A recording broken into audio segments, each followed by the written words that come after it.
চৰাইদেউ জিলাৰ মাহমৰা সমষ্টিৰ অন্তৰ্গত লাকুৱা ব্লক কংগ্ৰেছ কমিটিয়ে কংগ্ৰেছ নেতা তথা বিৰোধী দলৰ দলপতি ৰাহুল গান্ধীক 11 ছেপ্টেম্বৰত দিল্লীৰ বিজেপি নেতা তৰবিন্দৰ সিং মাওৰাই অসাংবিধানিক শব্দ ব্যৱহাৰ কৰি সমালোচনা কৰাৰ লগতে হত্যাৰ ভাবুকি প্ৰদান কৰাৰ অভিযোগ তুলি লাকুৱা ব্লক কংগ্ৰেছে মথুৰাপুৰ আৰক্ষী থানাত বিজেপি নেতাজনৰ বিৰুদ্ধে এজাহাৰ দাখিল কৰে। কংগ্ৰেছৰ বিষয়ববীয়াৰ এটি সজাতি দল চৰাইদেউ জিলাৰ মথুৰাপুৰ আৰক্ষী থানাত উপস্থিত হৈ এই এজাহাৰ দাখিল কৰি দোষী কৰায়ত্ব কৰিবলৈ দাবী জনায়। সজাতি দলটোৰ লগত উপস্থিত থাকে চৰাইদেউ জিলা কংগ্ৰেছ কমিটিৰ প্ৰশাসনিক সাধাৰণ সম্পাদক নিপেন কোঁৱৰ। আজি আমি আমাৰ ভাৰতীয় জাতীয় কংগ্ৰেছ দল আৰু অসম প্ৰদেশ কংগ্ৰেছ কমিটিৰ নিৰ্দেশ মৰ্মে আমাৰ নেতা ভাৰতবৰ্ষৰ সংসদৰ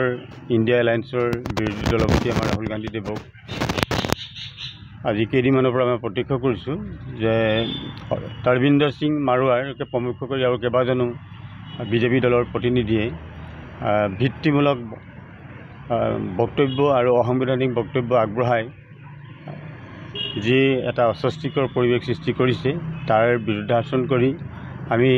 আমাৰ দলৰ নিৰ্দেশ মতে আমি প্ৰত্যেকখন থানাতেই তেওঁলোকৰ বিৰুদ্ধে তেওঁলোকক গ্ৰেপ্তাৰ কৰিবৰ কাৰণে একোখনকৈ আমি এজাহাৰ দাখিল কৰিছোঁ। আজি মোৰ সৈতে আমাৰ লাকুৱা ব্লক কংগ্ৰেছ কমিটিৰ সন্মানীয় সভাপতি আমাৰ পূৰ্ণজিৎ ফুকন আৰু ব্লক কংগ্ৰেছৰ উপসভাপতি ৰাকিবত ডাঙৰীয়া, এই মণ্ডল কংগ্ৰেছৰ সন্মানীয় সভাপতি আমাৰ নৱ ফুকন, কৃষ্ণ বৰগোহাঁই মোৰ লগত উপস্থিত আছে। আমি আটাইকেইজনে আহি আজি এই মথুৰাপুৰ থানাত এখন এজাহাৰ দাখিল কৰিছোঁ আৰু এই এজাহাৰৰ জৰিয়তে আমি তাতে অসম চৰকাৰক তথা ভাৰত চৰকাৰক আমি জনাইছোঁ যাতে অতি শীঘ্ৰেই আমাৰ নেতাৰ বিৰুদ্ধে যি অসাংবিধানিক আৰু মৃত্যুৰ ভাবুকি দিয়া বক্তব্য ৰাখি ৰখা ব্যক্তি সেইজনক শীঘ্ৰেই দৃষ্টান্তমূলক শাস্তি প্ৰদান কৰিব লাগে। তাৰ কথা আগতে ৰাখি আমি আজি ইয়াত আহিছোঁ, কাৰণ ৰাহুল গান্ধীৰ দৰে এজন ব্যক্তি, যিজন ব্যক্তি বা তেওঁ যিটো পৰিয়ালৰ পৰা আজি আহিছে সেইটো পৰিয়াল ভাৰতবৰ্ষ যদি চাওঁ তেওঁলোকৰ ইতিহাসলৈ চাওঁ যে আমাৰ স্বাধীনতাৰ আগত আৰু স্বাধীনতাৰ পাছত এই পৰিয়ালটোৰ যি অৱদান ত্যাগ সেই কথাটো সকলোৰে কাৰণে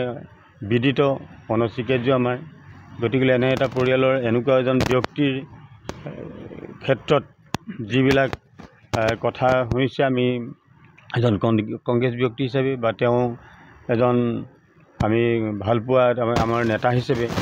আমি অতি চিন্তিত আৰু উদ্বিগ্ন হৈ পৰিছোঁ। আশা ৰাখিছোঁ যাতে